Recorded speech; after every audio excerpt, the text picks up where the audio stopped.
know what will happen now. We've got some difficult days ahead. But it really doesn't matter with me now, because I've been to the mountaintop. Like anybody, I would like to live a long life. Longevity has its place. But I'm not concerned about that now. I just want to do God's will. And in this era of our blackness, we are fortunate to have an incredible amount of black men in positions of power and influence. Men with access, information, and integrity. Men that we can trust. And He's allowed me to go up to the mountain. And I've looked over, and I've seen the promised land. I may not get there with you, but I want you to know tonight that we as a people will get to the promised land. So I'm happy tonight. I'm not worried about anything. I'm not fearing any man. Mine eyes have seen the glory of the coming of the Lord. In the summer of 1968, Dr. King decides to come to the city of Memphis. He's already proposed the Poor People's Campaign at Washington, D.C., but here in the city of Memphis, the common man, striking sanitation workers were making roughly about $1 an hour and working in some of the most deplorable conditions known. The absolute support, and that means financial support also. This situation can and will be changed. Let us not wallow in the valley of despair. 2 sanitation workers were crushed to death in East Memphis in early February. And so this is what sparks those I Am a Man marches to demonstrate to the rest of the world that men, after the Declaration of Independence, the 13th, 14th, and 15th Amendments, and other civil rights legislation in the 20th century, that they were not treated as men. Dr. King comes to the city of Memphis. He delivers a very eerie prophetic speech called the Mountaintop at the Mason Temple. Just 24 hours later, he was struck by an assassin's bullet and changes the course of American history. The question is not if I stop to help this man in need, what will happen to me?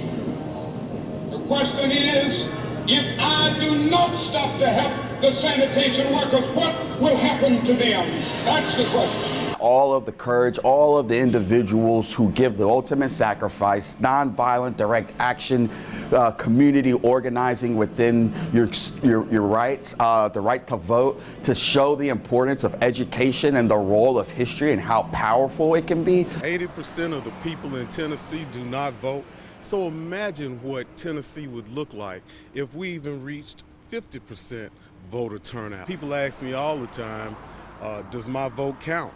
If only 20% on average people are voting, then yes, your vote counts. Engaged in unifying instead of being divided. To put others first. Where we want to rely on hope and not despair.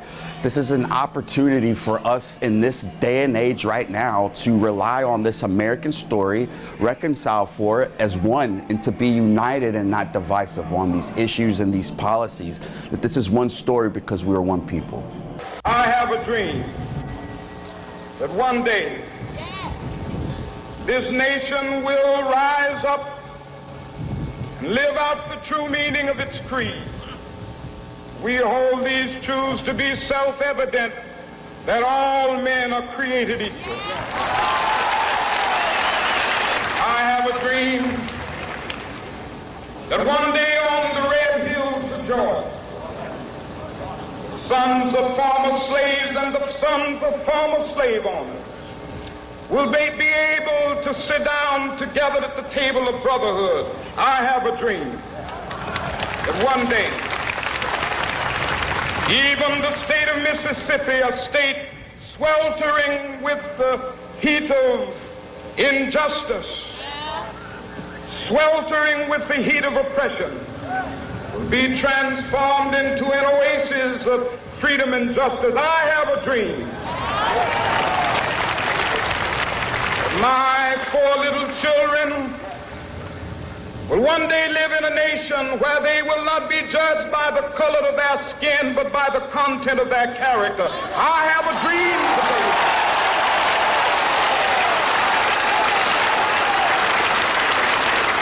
I have a dream that one day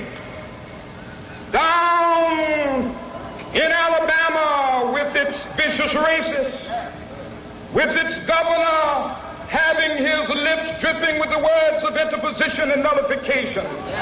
One day right now in Alabama, little black boys and black girls will be able to join hands with little white boys and white girls as sisters and brothers. I have a dream today